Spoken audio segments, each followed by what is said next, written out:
Sehingga hari ini, bosku terus terdiam membisu apabila Ketua Hakim Negara dan Hakim-Hakim Mahkamah Persekutuan melepaskan dan membebaskan Azila Hadri daripada hukuman gantung sampai mati di dalam penjara Kajang. Akuan bersumpah Azila Hadri yang didedahkan secara dokumen perundangan pada 5 tahun lalu masih juga tidak disaman fitnah oleh bosku sehingga 12 Oktober 2024 hari ini.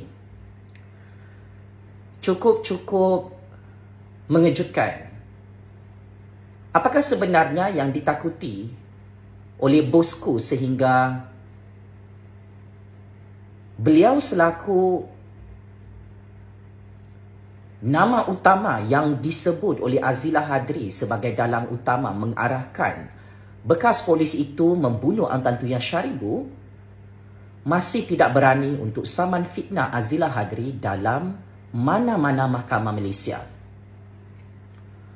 Oleh hal demikian, saya ingin membongkarkan semula dan membacakan semula sebahagian pengakuan bersumpah bekas Polis Special Branch, bekas Polis Unit Tindakan Khas, Azila Hadri yang cukup berani mati, menyebut nama banduan Najib Razak mengarahkannya untuk membunuh Antantuya Sharibu pada tahun 2006 lalu di dalam negara Malaysia. Quote in quote, saya Azila bin Hadri, nombor kad pengenalan 1/4055, seorang warga negara Malaysia yang cukup umur dan merupakan seorang banduan akhir di penjara Kajang, dengan sesungguhnya dan sebenarnya berikrar dan menyatakan seperti berikut. Saya telah dibicarakan dan disabitkan bersalah oleh Mahkamah Tinggi Shah Alam bagi satu pertuduhan seperti berikut.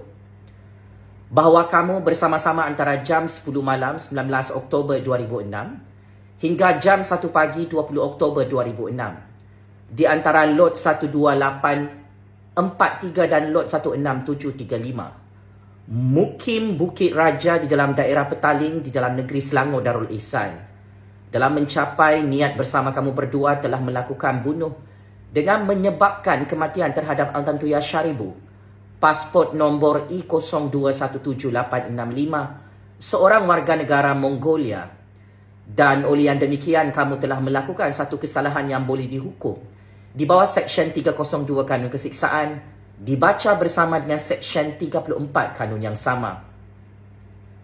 Di akhir perbicaraan, Mahkamah Tinggi Shah Alam telah menjatuhkan hukuman gantung sampai mati terhadap saya dan tertuduh kedua, Sirul Azhar bin Haji Umar. Mahkamah Rayuan Malaysia kemudiannya telah melepaskan saya dan Sirul daripada sabitan salah di atas kerana kegagalan pendakwa raya membuktikan kes melampaui keraguan munasabah. Mahkamah Persekutuan walau bagaimanapun telah membenarkan rayuan pendakwa raya dan mendapati saya dan Sirul bersalah seperti mana di dalam pertuduhan sekaligus menjatuhkan hukuman gantung sampai mati. Saya bersumpah dengan nama Allah Subhanahu Wa Taala yang Maha Pemurah lagi Maha Penyayang bahawa saya kini melalui hari-hari terakhir saya sebelum dihukum ke tali gantung dan tanpa niat untuk menganiaya atau menyinggung mana-mana pihak akan menyatakan perkara sebenar-benar perkara sepanjang pengetahuan saya berkenaan pembunuhan Antantuya Sharibu agar kebenaran dapat dizahirkan. Semoga saya dapat menghadapi hukuman ini dengan hati nurani yang tenang dan dengan keredaan ilahi.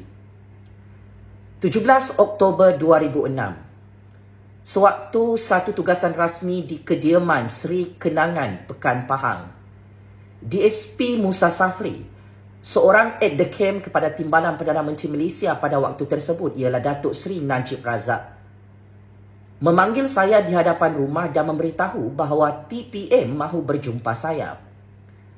DSP Musa beritahu bahawa ada tugasan yang akan dilakukan di Kuala Lumpur. Saya menanyakan kepada DSP Musa apakah tugasan tersebut. DSP Musa jawab, tugasan sulit melibatkan hal keselamatan negara. DSP Musa memaklumkan kepada saya bahawa tugasan di Kuala Lumpur tersebut adalah melibatkan kawasan di Bukit Damansara. Saya beritahu DSP Musa bahawa ianya adalah di bawah bidang kuasa IPD Brickfields. DSP Musa tanya adakah saya mengenali mana-mana pegawai di IPD Brickfields. Saya beritahu ada, iaitu Ketua Bahagian Siasatan Jenayah, DSP Idris, kawan saya sewaktu di IPD Sepang, semasa saya bertugas sebagai pegawai penyiasat. DSP Musa beritahu saya ada seorang lelaki iaitu pegawai khas Timbalan Perdana Menteri yang juga merupakan kawan Timbalan Perdana Menteri di kawasan Bukit Damansara yang menghadapi masalah ugutan. Saya mencadangkan kepada DSP Musa agar lelaki yang dimaksudkan tersebut membuat laporan polis agar pihak polis dapat jalankan siasatan lanjut dan saya akan hubungi Ketua Bahagian Siasatan Jenayah daerah Brickfields untuk bantu. DSP Musa beritahu bahawa operasi sulit ini tidak boleh heboh dan diketahui umum. Saya memohon penjelasan beberapa kali daripada DSP Musa mengapa perkara ini tidak boleh diketahui umum dan kenapa tidak buat laporan polis. DSP Musa tidak dapat memberikan penjelasan.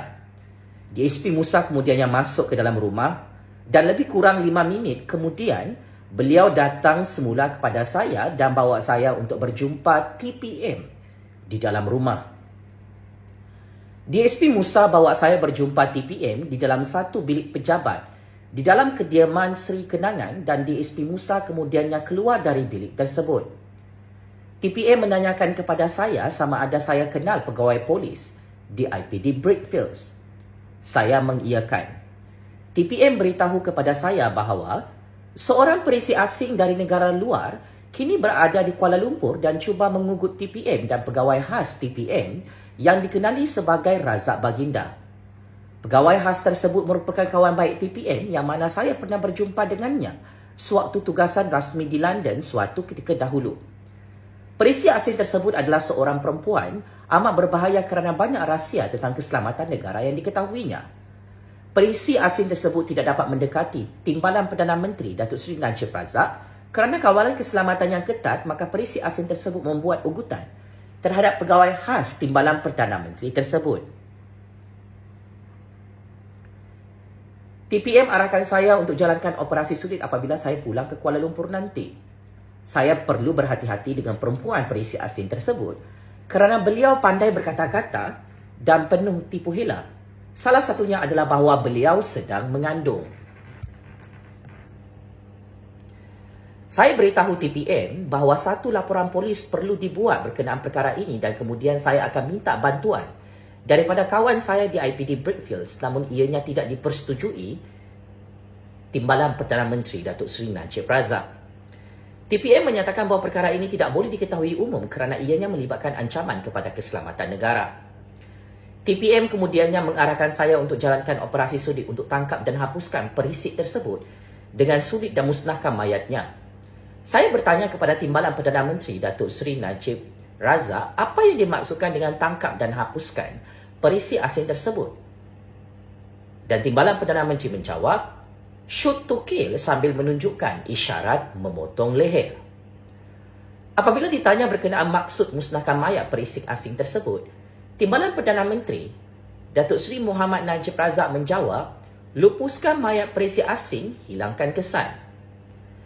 Selepas berbincang berkenaan cara melupuskan mayat, Timbalan Perdana Menteri Datuk Seri Najib Razak mengarahkan saya untuk meletupkan mayat perisi asing tersebut dengan bahan letupan.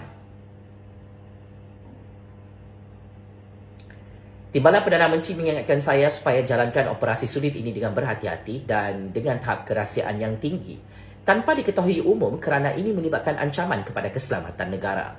Saya cadangkan agar perisi asing tersebut ditangkap dan diusir dari negara tetapi Timbalan Perdana Menteri tidak bersetuju. TPM memberitahu saya bahawa apa-apa perkembangan tentang operasi sulit ini dimaklumkan terus kepada beliau atau DSP Musa untuk dapatkan arahan dan tindakan lanjut. TPM juga mengarahkan saya untuk berjumpa dengan pegawai khas beliau di Kuala Lumpur bagi mendapatkan maklumat terperinci berkenaan perisi asing tersebut. TPM serahkan satu telefon bimbit Samsung berwarna putih kepada saya untuk tujuan saya berhubung terus dengan beliau. TPM juga mengingatkan saya bahawa telefon bimbit tersebut perlu dilupuskan selepas selesai operasi sulit. TPM tanya kepada saya, bila balik KL? Saya jawab, esok. TPM kata, Bila sampai KL, telefon pegawai khas saya. Musa ada beri nombor telefon dia. Saya menggelengkan kepala. TPM kata nanti pegawai khas saya akan beri arahan lanjut dan ikut apa arahan pegawai khas saya itu kerana semua arahan itu daripada saya. Saya mengiyakan sebelum keluar dari bilik tersebut. Perjumpaan dengan TPM tersebut adalah lebih kurang 5 hingga 10 minit. Sewaktu saya keluar dari bilik pejabat TPM, saya nampak DSP Musa sedang duduk di kerusi di luar bilik. DSP Musa bangun dan suruh saya tunggu di garaj luar dan saya nampak DSP Musa masuk semula ke dalam bilik pejabat TPM. Saya tunggu DSP Musa di garaj dan tidak lama kemudian DSP Musa datang ke arah saya dan terus memberikan nombor telefon pegawai khas Timbalan Perdana Menteri iaitu Razak Baginda. DSP Musa mengingatkan saya supaya hubungi Razak Baginda apabila balik ke Kuala Lumpur nanti. Saya maklumkan kepada DSP Musa bahawa saya tidak kenal Razak Baginda. DSP Musa menjawab bahawa saya pernah berjumpa dengan Razak Baginda sewaktu tugasan rasmi eskort Timbalan Perdana Menteri di London dahulu, tetapi saya tetap tidak dapat ingat siapa yang dimaksudkan. DSP Musa kata beliau yakin saya akan kenal dan ingat bila jumpa Razak Baginda nanti. Selesai tugasan rasmi di Pekan dan sewaktu di TUDM Kuantan, Timbalan Perdana Menteri telah mengingatkan saya untuk berjumpa dengan kawannya iaitu pegawai khas beliau apabila pulang ke Kuala Lumpur dan saya jawab, okey. DSP Musa juga mengingatkan saya perkara yang sama. Pada malam tersebut, saya pulang ke Kuala Lumpur. 18 Oktober 2006. Pada waktu pagi sejurus sampai di Kuala Lumpur, saya hubungi nombor telefon Razak Baginda yang diberikan DSP Musa hari sebelumnya, tetapi salah nombor dan orang lain yang menjawab panggilan. Saya hubungi DSP Musa untuk beritahu perkara berkenaan dan DSP Musa berikan semula nombor telefon Razak Baginda kepada saya. Saya terus menghubungi nombor telefon tersebut dan apabila panggilan saya dijawab, saya terus bertanyakan adakah orang yang saya hubungi ini Razak Baginda dan beliau mengiyakan. Saya memperkenalkan diri dan Razak Baginda memberitahu saya bahawa beliau telah dimaklumkan yang saya akan hubungi beliau dan beliau minta agar saya datang ke pejabat beliau di bangunan Getah Asli. Saya kata okey. Razak Baginda kemudiannya memberikan alamat pejabat beliau di bangunan Getah Asli. Pada waktu itu saya terfikir mengapa begitu mudah untuk saya berjumpa dengan Razak Baginda yang merupakan pegawai khas Timbalan Perdana Menteri dan juga kawan baik Timbalan Perdana Menteri tanpa sebarang temu janji. Saya beranggapan bahawa segala urusan perjumpaan telah diatur oleh DSP Musa atau Timbalan Perdana Menteri Datuk Seri Najib Razak kerana operasi sulit ini melibatkan ancaman kepada keselamatan negara. Saya terus ke bangunan Getah Asli dan mendaftarkan diri di kaunter keselamatan secara formal mengikut prosedur yang ditetapkan. Setibanya saya di hadapan pejabat berdasarkan alamat yang diberikan oleh Razak Baginda, saya disambut oleh seorang perempuan dan saya bertanyakan sama ada ini adalah pejabat Razak Baginda. Perempuan tersebut mengiyakan. Beliau bertanya adakah saya Azila dan saya mengiyakan. Saya kemudiannya dibawa masuk ke sebuah bilik untuk menunggu. Tidak lama selepas itu seorang lelaki masuk dan memperkenalkan diri sebagai Razak Baginda. Pada waktu tersebut barulah saya ingat siapa lelaki ini kerana saya pernah berjumpa dengan beliau di United Kingdom suatu ketika dahulu dan menaiki pesawat terbang sewa khas dari Liverpool ke London bersama Timbalan Perdana Menteri selepas menghadiri British Open.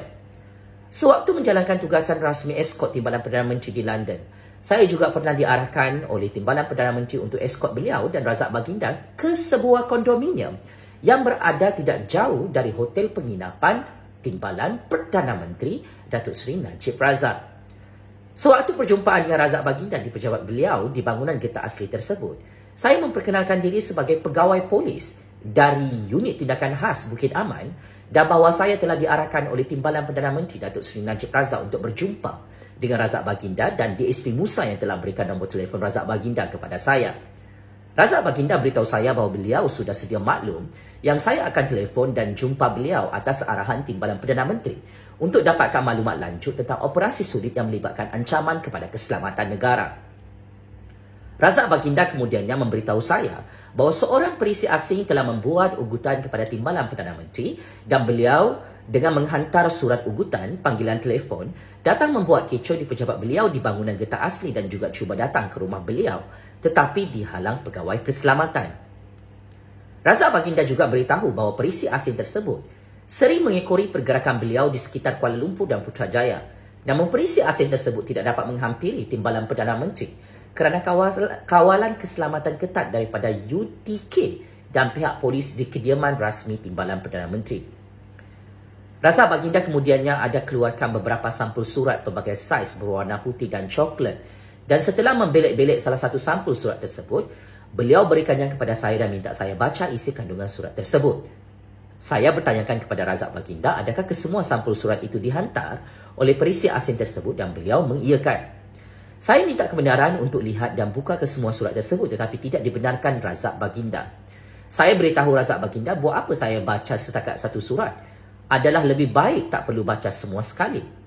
Saya terus menyerahkan semula surat tersebut kepada Razak Baginda, dan saya perasan air muka beliau berubah seperti tidak menyenangi respon saya, tetapi saya abaikan.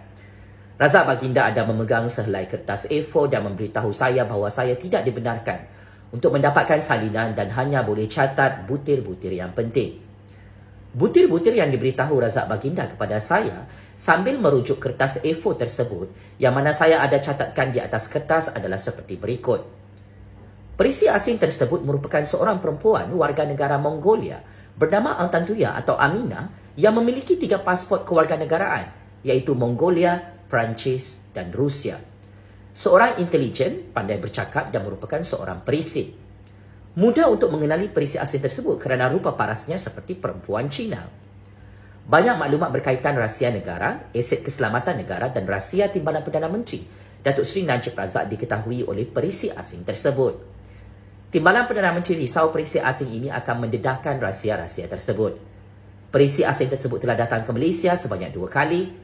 Bahaya kepada keselamatan negara, ancaman kepada keselamatan negara. Perisi asing tersebut penuh dengan tipu hela, antaranya bahawa beliau sedang mengandung. Menginap di Hotel Malayan di mana terdapat 2 nombor bilik kerana perisi asing tersebut bertukar bilik. Saya bertanyakan apakah bentuk ugutan oleh perisi asing tersebut kepada Timbalan Perdana Menteri dan Razak Baginda. Razak Baginda jawab bahawa perisi asing tersebut mahukan sejumlah duit yang banyak tetapi tidak dilayan oleh beliau. Perisi asing tersebut mengunggut untuk membocorkan rahsia negara yang boleh mengancam keselamatan negara sekiranya permintaan tidak ditunaikan.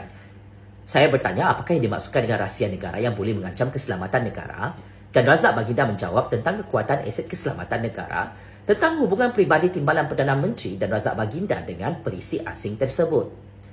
Razak Baginda juga menceritakan tentang lawatan rasmi Timbalan Perdana Menteri ke London untuk meninjau aset-aset keselamatan negara sewaktu pertunjukan udara di Farnborough Airshow. Razak Baginda menanyakan kepada saya sama ada saya masih ingat seorang perempuan yang beliau dan Timbalan Perdana Menteri jumpa di lobi sebuah kondominium di London dahulu, dan saya beritahu bahawa saya tak berapa ingat tentang perempuan tersebut, tetapi tugas eskort Timbalan Perdana Menteri dan Razak Baginda dari hotel penginapan ke kondominium tersebut saya ingat. Razak Baginda beritahu perempuan itulah perisi asing yang dimaksudkan. Saya kata okey, dan pada masa yang sama saya cuba untuk mengingatkan semula wajah perempuan tersebut, tetapi masih kabur.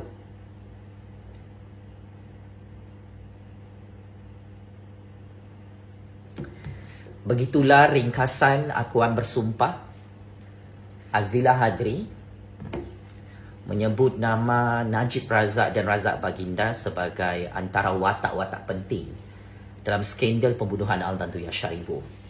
Bukan sahaja banduan Najib Razak dan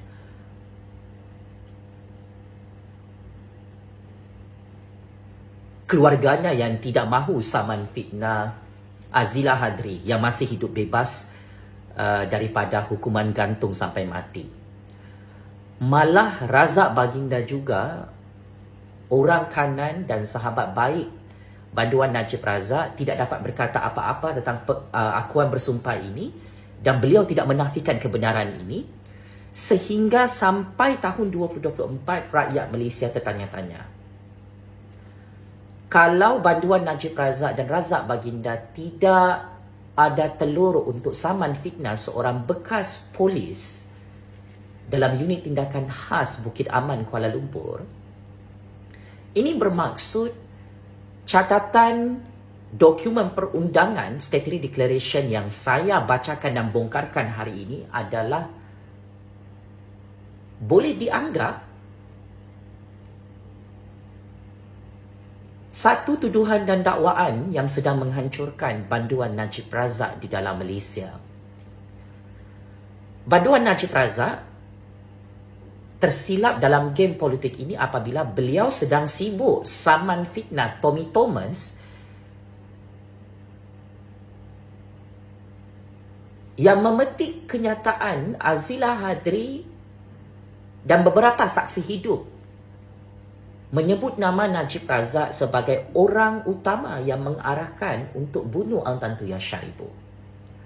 Kalau banduan Najib Razak berani saman fitnah Tommy Thomas, kenapa banduan Najib Razak tidak berani untuk saman fitnah Azila Hadri, sumber prima, sumber pertama yang mengkantoikan banduan Najib Razak mengeluarkan arahan kepada Azila Hadri untuk bunuh Ang Tan Tuya pada 18 tahun lalu dalam Malaysia. Penafian semata-mata belum cukup. Banduan Najib Razak selaku bekas Perdana Menteri, bekas Timbalan Perdana Menteri dalam Malaysia perlu membersihkan namanya dengan memfailkan saman fitnah, saman sivil, saman malu kepada Azila Hadri kerana akuan bersumpah ini terus dikorek sedalam-dalamnya oleh 34 juta rakyat dan akhirnya mereka menemui nama Najib Razak sebagai dalang utama yang mengeluarkan arahan kepada Azila Hadri untuk bunuh dan bom Ang Tan Tuya. Ini bukan saya yang kata. Saya hanya membaca semula kenyataan Azila Hadri. Dan saya tidak takut untuk membacakan akuan bersumpah ini kerana ini adalah dokumen perundangan yang disahkan benar di dalam Malaysia. So,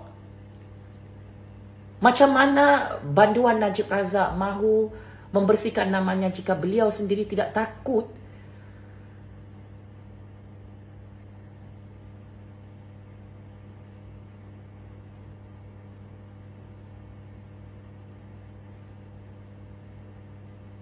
untuk saman fitnah Tommy Thomas, tetapi dia takut saman fitnah Azila Hadri. Saya sebagai rakyat Malaysia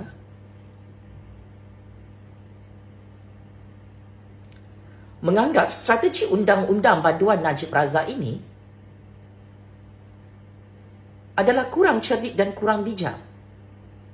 Kerana sekalipunlah bosku telah saman fitnah Tommy Thomas, pengakuan dan kenyataan akuan bersumpah Azila Hadri ini masih dianggap benar oleh 34 juta rakyat kerana banduan Najib yang sedang tersiksa dalam penjara Kajang, berkongsi penjara bersama Azila Hadri juga, tidak berani saman fitnah Azila Hadri. Oleh hal demikian, besar masalah banduan Najib Razak ini, Pak Cik Mak Cik Oto Aro. Sumpah laknat banduan Najib Razak kononnya tidak kenal Ang Tan Tuya Syaribu, tidak pernah jumpa Ang Tan Tuya Syaribu. Ini juga makin memburukkan keadaan. Kerana dalam akuan bersumpah Azila Hadri ini adalah bodyguard banduan Najib Razak yang melihat depan matanya bosku pernah jumpa Ang Tan Tuya Syaribu dengan diiringi oleh Razak Baginda di salah sebuah kondominium di London. Ini pun bosku tak saman fitnah Azila Hadri. So, setelah Ketua Hakim Negara Tun Tengku Maimun membuat keputusan yang bijaksana bersama hakim-hakim Mahkamah Tertinggi Negara untuk tidak jatuhkan hukuman gantung sampai mati ke atas Azila Hadri, maka dalam keadaan Azila Hadri masih hidup bersama akuan bersumpah ini, rakyat terus menuduh banduan Najib Razak adalah pembunuh sebenar yang mengeluarkan arahan untuk bunuh dan bom Ang Tan Tuya Syaribu 18 tahun lalu dalam Malaysia. Akhir kata, apapun game politik selepas ini, atas prinsip kedaulatan undang-undang dan keluhuran Perlembagaan Persekutuan Malaysia, selagi banduan Najib Razak tidak saman fitnah Azila Hadri yang mengkantoikan namanya sebagai dalang utama mengeluarkan arahan ke atas Azila Hadri untuk bunuh Altan Tuya Syaribu, kenyataan ini boleh dianggap sah di sisi undang-undang negara. Oleh itu, saya meminta bosku untuk menyerah diri. Di hadapan 34 juta rakyat dan hakim-hakim dalam Mahkamah Malaysia, untuk diadili dan dibicarakan di dalam Mahkamah Malaysia atas kes jenayah bunuh ini. Hanya kerana anda pernah menjadi TPM, anda pernah menjadi Perdana Menteri, rakyat sekarang marah dan mengamuk. Skandal pembunuhan anda melibatkan nama Altan Tuya Syaribu terus ditutup di bawah karpet Mahkamah Negara, tetapi akhirnya akuan bersumpah Azila Hadri, bekas polis yang masih hidup, gagal dihukum gantung sampai mati oleh bosku dalam penjara ni.